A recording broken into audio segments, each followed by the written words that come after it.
welcome back to the channel, welcome back to another day in paradise. Today we've got the 2019 Low Rider. So let's get into it.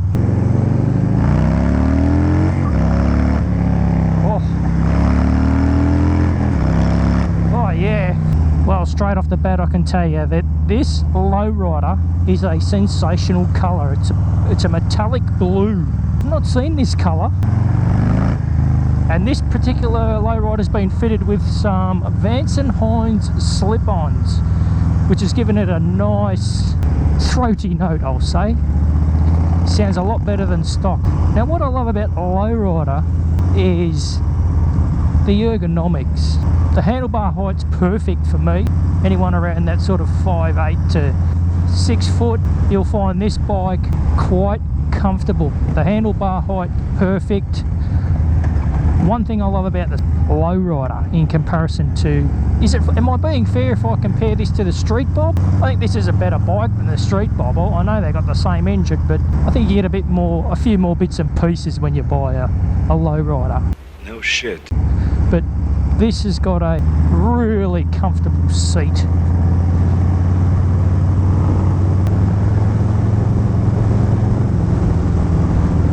Apart from the touring range, I think the Low Rider's probably got the best stock seat.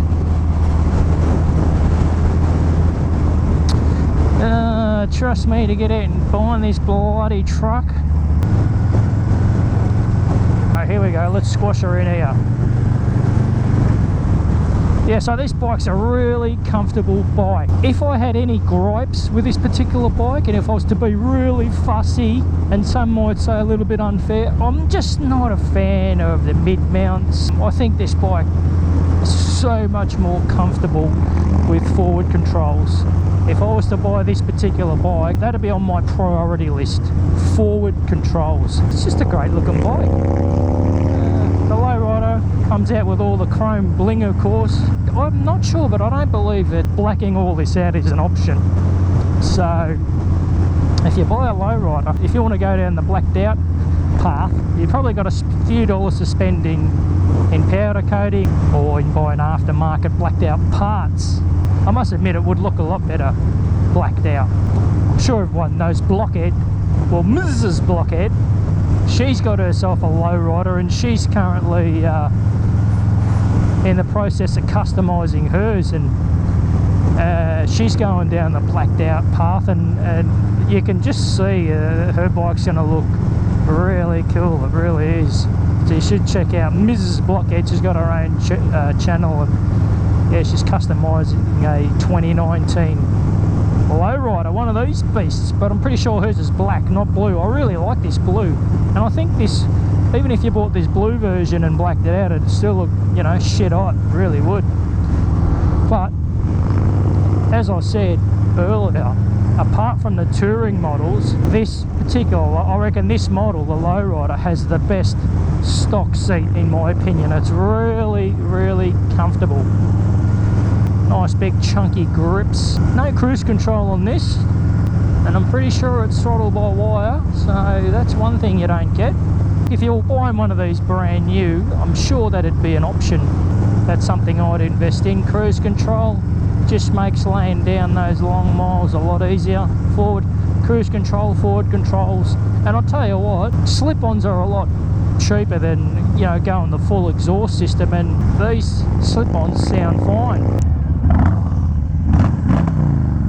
I must admit, I'd much prefer the T-bar setup. You know, I wouldn't go taller risers and then a set of bars. I'd actually want the full, you know, T-bar, tall T-bars, all the one piece.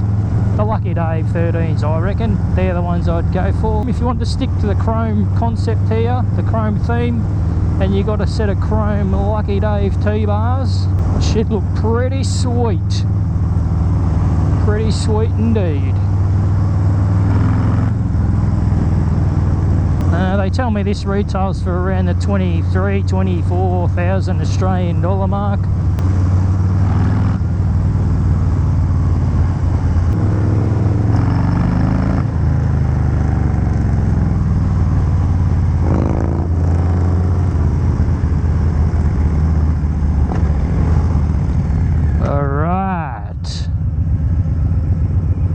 Let's hear these pipes.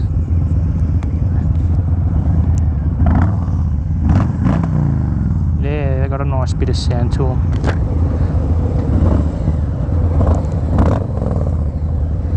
Yeah, not bad for slip-ons.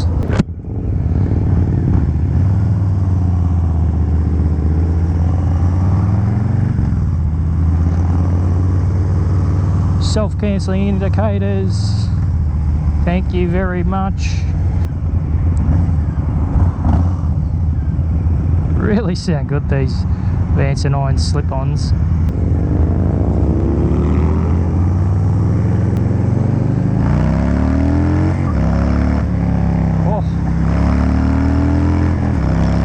Oh yeah, far yeah, this has got plenty of balls.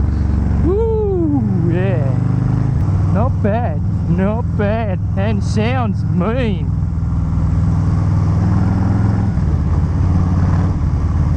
Sounds mean. I like it, I like it.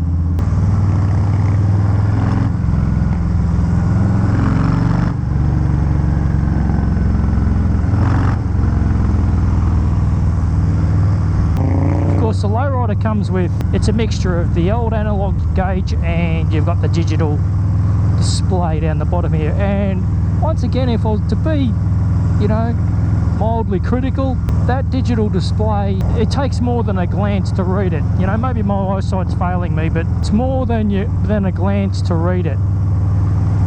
Particularly during the daylight, when there's a bit of sun shining on it. You know, it wouldn't be an issue at night time. What does it display? Well, currently it's displaying how many kilometres the bike's done. And if I hit this scroll button here, or whatever the bloody hell they call that button, that is, what the hell's, oh, that's trip A.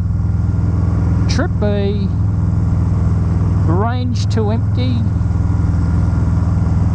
the time of the day, and I'm back to how many kilometres the bike's done, and that number 4 there's telling me I'm in 4th gear. And then, I don't know if you can see on the top there, that's a fuel gauge. A fuel gauge's pretty small, that's pretty small. And of course you've got the analog rev gauge down the bottom here. So it's got everything you need, and as I said earlier, the only thing I think it's lacking, particularly on a bit of a cruise, because this is a type of bike where I think you could quite comfortably go and lay some miles down, and I think it's lacking cruise control. That's the only thing it's really lacking. Comes standard with a LED headlight, so that's a bonus. It's just not a bike where after a couple of hours of riding you'd have sore shoulders or a sore ass.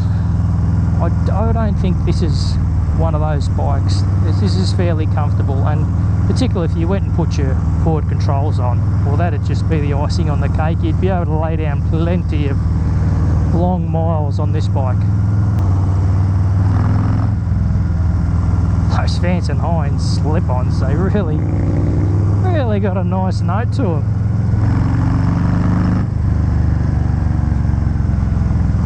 Yeah, I like them. I like them. You know, I'd be content with that. I don't see the need to get a full system put on it, and you know, unless you don't like the design, you know, unless you're wanting, you know, a 2-into-1 setup, 2-into-1 road rage or anything or something like that. But if you like the 2-into-2, these Vance & Hines slip-ons, they are fine, and they've got a, let me tell you, the audio might not be picking it up, but people know I'm coming. That's how loud they are. People know. So the 2019 Low Rider, I was going to say the Low Rider S, just through habit.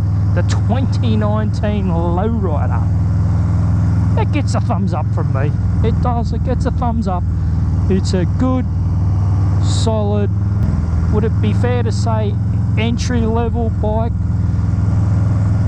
Entry level in terms of the big V twins. I know Sportsters and the Street 500 and that, they're more Harley's entry level bikes, but in terms of the big V twins, the 107 Milwaukee 8s, I'd say this is one of the entry level bikes. And if you can afford a Low Rider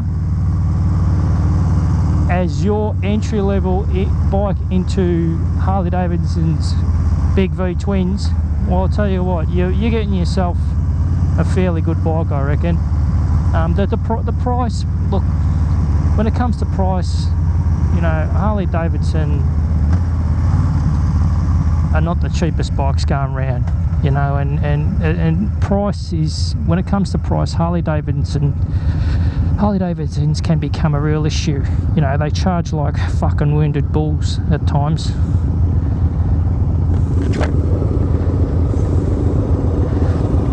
But if price is not an issue,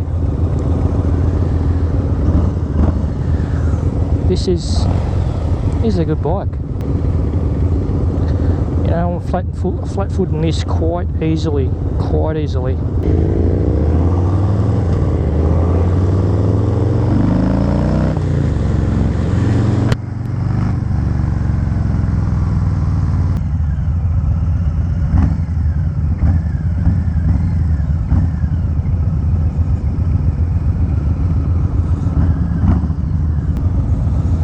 I don't like that. Looks like a salad bowl.